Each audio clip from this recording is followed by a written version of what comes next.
ಅವರೆಲ್ಲ ಮಾತಾಡಿದ್ದಾರೆ. ನಾವು ಭಾಳ ಇಷ್ಟೇ ಹೇಳೋಕ್ಕೆ ಬಯಸೋದು, ಇಲ್ಲಿ ಪ್ರಜಾಪ್ರಭುತ್ವ ಇದೆ, ಸರ್ವಾಧಿಕಾರ ಇಲ್ಲ.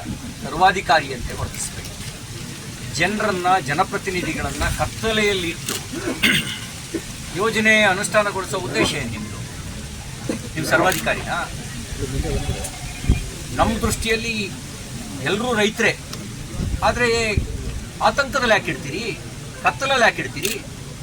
ಈ ರೀತಿ ಕತ್ತಲಲ್ಲಿಟ್ಟು, ಆತಂಕದಲ್ಲಿಟ್ಟು, ಅರೆಬರೆ ಮಾಹಿತಿ ಕೊಟ್ಟು ಬೆದರಿಕೆಯ ಮೂಲಕ ಯೋಜನೆ ಮಾಡ್ಬೋದು ಅನ್ನುವಂಥ ಭ್ರಮೆಯಿಂದ ಹೊರಗೆ ಬನ್ನಿ. ಕಾಮಗಾರಿಯ ಮೂಲ ಉದ್ದೇಶ ಏನು? ಎಲ್ಲಿಗೆ ನೀರು ತಗೊಂಡು ಹೋಗ್ತಿದ್ದೀರಿ? ಎಷ್ಟು TMC ನೀರನ್ನು ಉಪಯೋಗಿಸ್ತಾ ಇದ್ದೀರಿ? ನೀರಿನ ಲಭ್ಯತೆ ಎಲ್ಲಿದೆ? ಎಷ್ಟು ನೀರಿನ ಲಭ್ಯತೆ? ನೀರಿನ ಹಂಚಿಕೆ ಎಷ್ಟಾಗಿದೆ? ಮೂಲ ಯೋಜನೆ ಏನಿತ್ತು, ಬದಲಾಯಿಸಿದ ಯೋಜನೆ ಏನು? ಈ ಎಲ್ಲ ಆತಂಕ ರೈತರಿಗೆ ಕಾಡ್ತಾ ಇದೆ.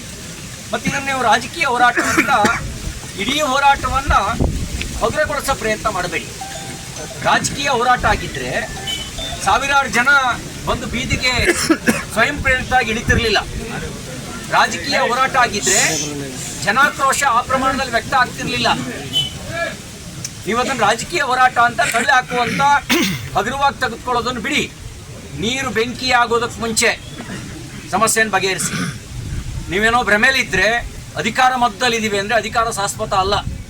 ನೆನಪಿರಲಿ, 30 ವರ್ಷದ ಹಿಂದೆ, 32 ವರ್ಷದ ಹಿಂದೆ ಇದೇ ಒಂದು ತುಮಕೂರು ಜಿಲ್ಲೆಯ ರಾಜಕೀಯ ಪರಿವರ್ತನೆ ಕಾರಣ ಆಯಿತು. ಇವತ್ತೆಲ್ಲಿದ್ದಾರೆ? ಅವತ್ತಿನ ಉತ್ರಳ್ಳಿಯ ಶಾಸಕರಾಗಿದ್ರಲ್ಲ ಎಸ್ ರಮೇಶ್ ಎಲ್ಲಿದ್ದಾರೆ? ಅವ್ರ ರಾಜಕಾರಣ ಏನಾಯ್ತು? ನೆನಪಿರಲಿ, ನೀವೇನಾದ್ರು ಉದ್ದಟತನದಿಂದ, ಅಧಿಕಾರದ ಅಹಂಕಾರದಿಂದ ಏನು ಬೇಕಾದ್ರೂ ಮಾಡ್ತೀವಿ ಅನ್ನುವಂಥ ಮನಸ್ಥಿತಿಯನ್ನು ವ್ಯಕ್ತ ಮಾಡಿದ್ರೆ ನೀವು ಕೋತ್ವಾಲ್ ಅಂತ ಅನ್ಕೊಂಡಿರ್ಬೋದು. ಜನ ಯಾರು ಕೋತ್ವಾಲ್ನಿಗೆ ಹೆದರೋ ಜನ ತುಮಕೂರಿನಲ್ಲಿ ಇದ್ದಾರೆ ಅಂತ ಅನ್ಕೋಬೇಡಿ. ನೀವು ಯಾರು ಹೆದರೋ ಜನ ಅಲ್ಲ. ನೀವು ತಕ್ಷಣ ಈಗಾಗಲೇ ರಾಜ್ಯಾಧ್ಯಕ್ಷ ಹೇಳಿದ ರೀತಿಯಲ್ಲಿ ಸರ್ವಪಕ್ಷಗಳ ಸಭೆ ಕರೀರಿ, ಜನಪ್ರತಿನಿಧಿಗಳ ಸಭೆ ಕರೀರಿ, ರೈತ ಸಂಘಟನೆಗಳ ಸಭೆ ಕರೀರಿ, ಯೋಜನೆ ಉದ್ದೇಶವನ್ನು ವಿವರಿಸಿ.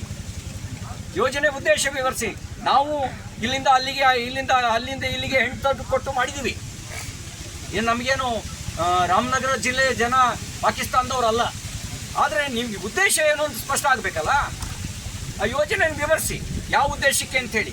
ಸದುದ್ದೇಶ ಇದೆ ಅನ್ನೋದಾದರೆ, ನಮ್ಮ ಬದುಕನ್ನು ಕಿತ್ಕೊಳ್ಳಲ್ಲ ಅನ್ನೋದಾದರೆ ಯಾವ ತುಮಕೂರು ಜಿಲ್ಲೆ ರೈತರು ಅಡ್ಡಿಪಡಿಸಲ್ಲ.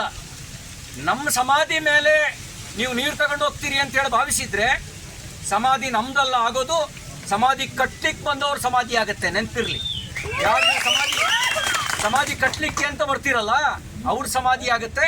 ಹಾಗಾಗಿ ಆ ಉದ್ದಟತನವನ್ನು ಬಿಟ್ಟು ನೀವು ಸರಿಯಾದ ರೀತಿ ವರ್ತನೆ ಮಾಡಿ. ಮಾನ್ಯ ಪರಮೇಶ್ವರ್ ಅವರು, ನೀವು ಗೃಹ ಸಚಿವರಿದ್ದೀರಿ, ಸೀನಿಯರ್ ಮೋಸ್ಟ್ ಪೊಲಿಟಿಷಿಯನ್ ಇದ್ದೀರಿ. ನೀವ್ಯಾಕೆ ದುರ್ಬಲರಂತೆ ತುಮಕೂರು ಜಿಲ್ಲೆಯಲ್ಲಿದ್ದೀರಿ? ತುಮಕೂರು ಜಿಲ್ಲೆಯ ರೈತರ ಹಿತಾಸಕ್ತಿಯನ್ನು ಕಾಪಾಡಬೇಕಾಗಿರ್ತಕ್ಕಂಥ ಜವಾಬ್ದಾರಿ ನಿಮ್ದಿದೆ. ನೀವು ಯಾಕೆ ಹೆದರಿಕೆಗೆ ಮಣಿಬೇಕು? ಅವ್ರು ಯಾವ್ಯಾವುದೋ ಬ್ಲಾಕ್ ಮೇಲ್ನ ಬೆದರಿಸ್ಬೋದು, ನೀವ್ಯಾಕೆ ಬೆದರಬೇಕು? ನೀವು ಜಿಲ್ಲೆಯ ಜನರ ಪರವಾಗಿ ನಿಲ್ಲೋದಕ್ಕೆ ಎಲ್ಲ ಪಕ್ಷಗಳ ಜನಪ್ರತಿನಿಧಿಗಳಿಗೆ ಒಂದು ಅವಕಾಶ. ನಿಮ್ಮನ್ನು ಕತ್ತಲಲ್ಲಿಡ್ತಾರೆ ಅಂತ ಹೇಳಿದ್ರೆ ನೀವಿದ್ದೇನು ಪ್ರಯೋಜನ ಅನ್ನೋ ಪ್ರಶ್ನೆ ಬರುತ್ತೆ.